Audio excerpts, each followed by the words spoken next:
Hello प्यारे बच्चों, कैसे हैं आप सभी। स्वागत है आपके अपने YouTube चैनल और बुआ वाले चैनल सनी ग्लोबल स्टडी में। आज की क्लास है क्लास 12th के इंग्लिश के पोएट्री सेक्शन का दूसरा चैप्टर, जिसका नाम है सॉन्ग ऑफ माई सेल्फ, जिसके राइटर कौन है, वाल्ट विटमैन है। ठीक है जी। इस चैप्टर को आप इस प्रकार से पढ़ेंगे कि जब आप इसके ऑब्जेक्टिव और सब्जेक्टिव को देखेंगे, मतलब पूछना तो दूर की बात है, जब आप देखेंगे तो आंख बंद करके बना सकते हैं जी। नहीं विश्वास है, इस क्लास को आप पूरा देखिए, उसके बाद मजा नहीं आया तो जी कह दीजिए इसे। ठीक है, तो चलिए शुरू करते हैं जी। सबसे पहले बच्चा जी, किसी भी चैप्टर को जब हम लोग पढ़ते हैं, ठीक है, किसी भी चैप्टर को जब हम लोग पढ़ेंगे तो उसके जो है राइटर परिचय जरूर देखेंगे। क्यों? क्योंकि हिंदी और इंग्लिश में राइटर से रिलेटेड ऑब्जेक्टिव ज्यादातर पूछता है, तो क्यों ना इस चैप्टर का भी जो है राइटर के बारे में पहले हम लोग जान लें। ठीक है, तो देखिए क्या है जी राइटर का नाम, वाल्ट विटमैन। याद कैसे, ट्रिक से कैसे किए थे, song of myself, song मतलब गाना, गाना।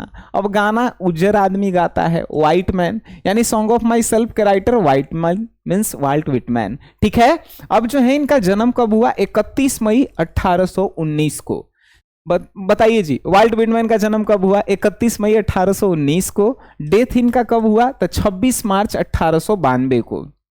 डेथ मीन्स इनकी मृत्यु कब हो गई, तो 26 मार्च 1892 को। अब पूछेगा कि वाल्ट विटमैन कहाँ के कवि थे, तो ये जो है एक अमेरिकन कवि थे, अमेरिका देश के थे। ठीक है, अमेरिकन पोएट थे। एसेइस्ट मीन्स यह एक निबंधकार भी थे। जर्नलिस्ट मीन्स ये एक जो है पत्रकार भी थे। ह्यूमैनिस्ट मीन्स ये एक मानवतावादी भी थे। ठीक है जी, चलिए इनको जो है लोग फादर ऑफ फ्री वर्स भी कहते थे, often called the father of free verse. ठीक है, the father of free verse भी जो है इनको कहा जाता था।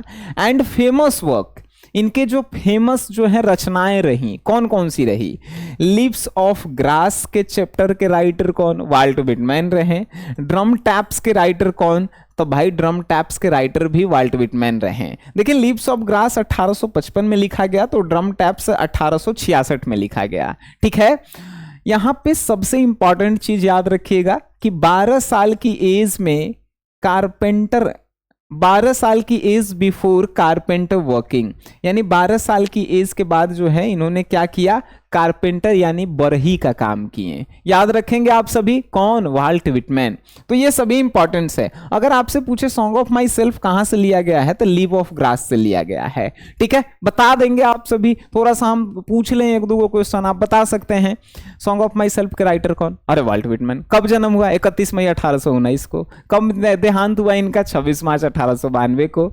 इन ये जो है एक अमेरिकन पोएट हैं, इनको जो है फादर ऑफ फ्री वर्स के नाम से भी जानते हैं। ठीक है, मतलब बुलाते हैं, कॉल्ड मीन्स क्या होता है, बुलाना, तो फादर ऑफ फ्री वर्स से भी जो है इन्हें बुलाया जाता है, पुकारा जाता है। ठीक है, इनकी famous works leaves of grass, इनके जो है फेमस वर्क्स सेकंड पूछेगा तो ड्रम टैप्स, यानी ड्रम टैप्स के writer Walt Whitman, leaves of grass के राइटर जो है कौन बोलेंगे, वाल्ट विटमैन ही बोलेंगे। और 12 साल की एज के बाद जो है इन्होंने क्या करना शुरू कर दिया, कारपेंटर की काम। अच्छा, बिफोर मीन्स क्या होता है, बिफोर मीन्स पहले होता है, तब 12 साल के एज से पहले ही जो है ये कारपेंटर का काम करते थे। ठीक है, ये नहीं कि बाद, आफ्टर रहता तब बाद होता है, बिफोर मीन्स पहले, तब 12 साल के एज के पहले ही जो है इन्होंने कारपेंटर यानी बरही का काम शुरू कर दिया। अब देखिए इस चैप्टर के जो है एक एक लाइन का हिंदी अर्थ समझिए जी। हिंदी अर्थ है, देखिए सेलिब्रेट लिखा हुआ है, मीन्स मनाना। मनाना मतलब कैसे, हमनी के बर्थडे मनाते हैं, कोनो एनिवर्सरी मनाता है, सालगिरह जिसको कहते हैं। और यहाँ पे माई सेल्फ मतलब होता है खुद को। बात समझ गए, खुद को, बात समझ गए, यानी इसे आप स्वयं भी बोल सकते हैं। ठीक है जी, तो अब आप तो समझ गए होंगे इस लाइन का अर्थ है, आई सेलिब्रेट माई सेल्फ, मैं खुद ही मनाता हूं, एंड सिंग माई सेल्फ, और मैं खुद ही गाता हूं। यानी कह रहे हैं कि मैं अपनी खुशियां खुद ही मनाता हूं और मैं खुद ही गाता भी हूं। ठीक है, and what I assume you shall assume. Assume means होता है महसूस करना या सोचना विचारना। ठीक है जी, तो यहां पे आप बोल सकते हैं बच्चा जी कि और क्या मैं जो महसूस करता हूं वो आप भी महसूस, नहीं, यहां पे एंड व्हाट आई एज्यूम, और मैं जो महसूस करता हूं वो तुम भी महसूस करते हो।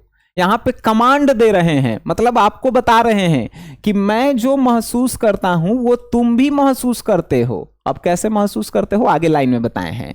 फॉर एवरी एटम मतलब कि हर एक कण, बिलोंगिंग्स मीन्स संबंधित, to me as good belongs to you. यहां पे कहेगा कि मैं जो महसूस करता हूं, मैं जो सोचता हूं वो तुम भी महसूस करते हो और सोचते हो। फॉर एवरी एटम, यहां पे कहा जा रहा है कि एवरी एटम यानी कि हमारे शरीर का हर एक कण जो है जो मुझसे संबंधित है, बिलोंगिंग्स टू मी जो मुझसे संबंधित है, as good belongs to you वो तुमसे भी संबंधित है। ठीक है, अब यहां पे संबंधित बताने का मतलब है कि लेखक कह रहे हैं कि हम भी अमेरिका के ही हैं भाई, और तुम भी अमेरिका के ही हो। अमेरिका पे ये लिखे, अमेरिका के हैं तो अमेरिका के बारे में ही लिखेंगे। ठीक है, तो कह रहे हैं कि मेरे खून का हर एक कण जिस मिट्टी से बनी हुई है वही मिट्टी से तो तुम्हारे भी शरीर का कण बना होगा। तो इसीलिए यहां पे कह रहे हैं कि मैं जो महसूस करता हूं वो तुम भी महसूस करते हो। काहे कि हमनी के शरीर के हर एक कण जो मुझसे संबंधित है वो तुमसे भी संबंधित है। ठीक है, आगे I loaf and invite my soul. Loaf मतलब कि घूमना, भटकना, भ्रमित होना। ठीक है, तो मैं घूमता हूं, भटकता हूं। इनवाइट मीन्स आमंत्रित करना और सोल मीन्स आत्मा। तो मैं घूमता हूं, भटकता हूं और खुद मैं अपनी, यहां पे मैं भटकता हूं और अपनी आत्मा को आमंत्रित करता हूं।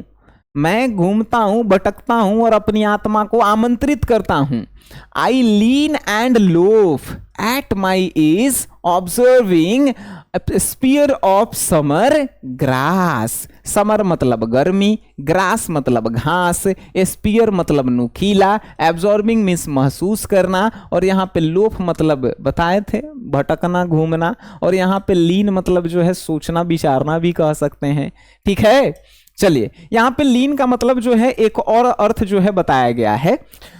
तो मतलब देखिए कविता में किसी वर्ड का जो अर्थ होता है वो गूगल पे सर्च मारेंगे तो वो अर्थ आपको नहीं मिलेगा। कविता को बनाने के लिए अर्थ को थोड़ा सा पर्यायवाची शब्दों का यूज किया जाता है। ठीक है, तो यहां पे कह रहे हैं कि मैं घूमता हूं, भटकता हूं, यानी कह रहे हैं कि मैं सोचता हूं और भटकता हूं। My is absorbing spear of summer grass. जो गर्मी के मौसम में जो घास के नुकीले भाग होते हैं उसको मैं एब्जॉर्ब करता हूं, महसूस करता हूं। ठीक है, क्या कह रहे हैं कि मैं घूमता हूं, भटकता हूं और गर्मी के दिनों में जो ये ग्रास होते हैं, घास होते हैं, उसके नुकीले भाग को छू करके महसूस करता हूं। कैसे घास को छुइएगा तो हाथों में गरता है, तो वही कह रहे हैं। माई टंग यानी मेरी जुबान, टंग मतलब जीभ होता है लेकिन यहां कहना मेरी जुबान, मेरी जुबान every atom of my blood, blood मतलब खून, यानी मेरे खून का हर एक कतरा। ठीक है, formed from this soil this air. Formed means बनना, यानी आप क्या कह सकते हैं कि मेरी जुबान, मेरे खून का हर एक कतरा, फॉर्म्ड मीन्स बनी हुई है यहाँ की मिट्टी, सोइल मीन्स मिट्टी, एयर मीन्स हवा। तो हमारे कहाँ की मिट्टी और हवा से? अमेरिका, अमेरिका जी, अमेरिका याद रखिएगा।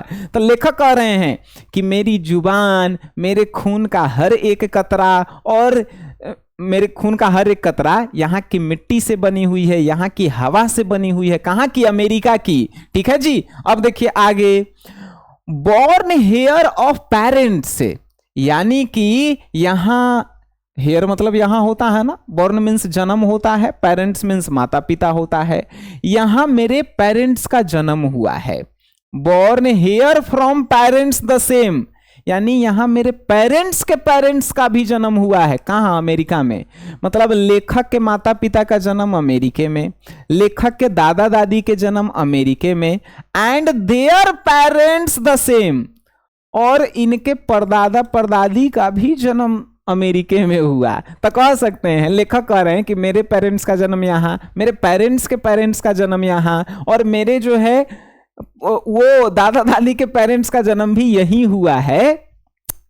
इसीलिए वो कह रहे हैं कि मेरी जुबान और मेरे खून का हर एक कतरा जो है यहीं की मिट्टी और यहीं की हवा से बनी हुई है। ठीक है।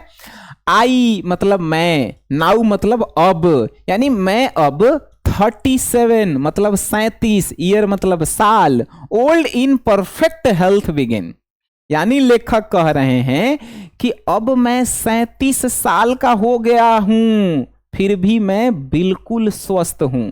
परफेक्ट हेल्थ है मतलब बिल्कुल स्वस्थ हूं। क्यों स्वस्थ है? तो खुद गाता है, खुद मनाता है। मतलब अपने आप से जब मतलब रखिएगा तो रियल में आप बहुत ज्यादा दिन तक जिंदा रहिएगा। दूसरे के फेरे में मत रहिए, अपन से मतलब। बात समझ में आया? तो लेखक वही कह रहे हैं कि मैं अभी 37 साल का हो चुका हूं, फिर भी मेरा लाइफ मतलब मैं एकदम बिल्कुल स्वस्थ हूं, perfect health. Hoping to cease not till the थे, और मैं हॉपिंग टू सीज, हॉपिंग मतलब कह सकते हैं कि आशा करना। ठीक है, आशा करना। मैं आशा करता हूं कि मैं मरते दम तक इसे नहीं छोड़ूंगा। किसे? खुद को मनाना और खुद को गाना, मतलब खुद के बारे में सोचना। ठीक है। तो hoping to cease not till death, यानी मैं मरते दम तक जो है खुद को मनाना और खुद को गाना नहीं छोड़ूंगा। ठीक है, ये बता दिए। बच्चा जी समझ में आ रहा है आप सभी को? हम इंग्लिश जो है एक एक चैप्टर को ऐसे ही पढ़ाते हैं, हिंदी भी पढ़ाते हैं। अगर आप क्लास 12th में हैं और 2027 में बोर्ड एग्जाम देने वाले हैं और आप हमसे मतलब पढ़ रहे हैं, तो आपको टेस्ट सीरीज की भी आवश्यकता होगी, पीडीएफ नोट्स की भी आवश्यकता होगी। आप जो है एसजीएस क्लासेस ऐप डाउनलोड करके जो है मात्र कितना में 1 साल पढ़ाएंगे हिंदी इंग्लिश, 200 नंबर के तैयारी मात्र 499 में। बताइए कुछ है? ऑफलाइन में 15,000 में पढ़ाते हैं 2 सब्जेक्ट, तो उन्हीं के 499 में। आइए यहाँ पे जो है next creeds and schools in abeyance. अब तो तुम पढ़ोगे कि स्कूल मतलब विद्यालय होता है, क्रीड्स मतलब बीज भी कहीं कहीं जो है पढ़ा जाता है। लेकिन यहाँ पे जानते हो क्रीड्स का मतलब है रिलीजन, मतलब धर्म। स्कूल का मतलब है कास्ट यानी जाति। ठीक है, तो ध्यान रखना। तो ये कह रहे हैं कि क्रीड्स एंड स्कूल इज अबेसेंस, मतलब धर्म और जाति जो है भले जो है एक दूसरे में दूरियां हो। ठीक है। Retiring back a while sufficed at what there they are but never forget. Retiring back means मैं कुछ देर रुकना चाहता हूं, while sufficed at what they are, और मैं इसे भूलना चाहता हूं। किसको? धर्म और जाति के कारण जो दूरियां बनी हुई है लोगों में, उसे मैं भूलना चाहता हूं। बट नेवर फॉरगेट, लेकिन मैं कभी भी इसे भूल नहीं पाता हूं। ठीक है, लेखक कह रहे हैं। आगे सुनिए। आई हार्बर फॉर गुड और बैड।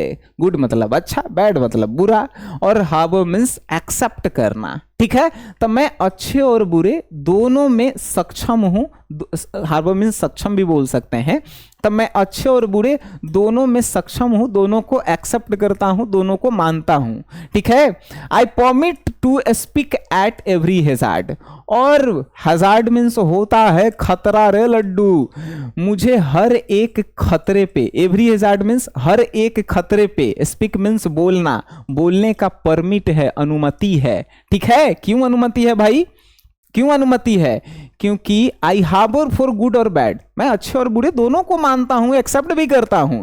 इसीलिए I permit to speak at every hazard, मैं हर एक खतरे पे बोलने का जो है भाई क्षमता रखता हूं, अनुमति है मेरे पास। ठीक है। Nature without check with original energy, मैं हर एक खतरे पे बोलने का जो है क्षमता रखता हूं। काहे वो रखता है? क्योंकि nature without check with original energy, nature यानी प्रकृति ने मुझे बिना चेक किए हुए अपना वास्तविक ऊर्जा दिया है, तो मैं बोल सकता हूं भाई, अच्छाई बुराई सब चीज पे बोल सकता हूं। लेखक कह रहा है कि नहीं? देखिए जी, इस चैप्टर का जो है खेला खत्म हो गया। लेखक परिचय पढ़ लिए, इस चैप्टर का हिंदी अर्थ पढ़ लिए। हम कहेंगे कि एसजीएस क्लासेस ऐप में जाइए और इसका एक बार ऑब्जेक्टिव लगा के देखिए। मजा नहीं आ गया तो जे कहिए से। इसका अगर आपके पास किसी का ऑब्जेक्टिव बुक है तो आप वहां से भी लगा लीजिए। इसका आप जो है सब्जेक्टिव बना करके देखिए, मजा नहीं आया तो जे कहिए से। आप इसके जो है ऑब्जेक्टिव सब्जेक्टिव बना करके देखिए, आपको जो है और भी क्लासेस जो रिकॉर्डेड फॉर्म में, मतलब जो क्लास छूट गया है वो भी आपको एसजीएस क्लासेस में मिल जाएंगे। तो आज की क्लास यहीं तक थी, मिलते हैं हम लोग नेक्स्ट क्लास में। तब तक के लिए टाटा बाय बाय, धन्यवाद आप सभी लोगों को, good night, love you all.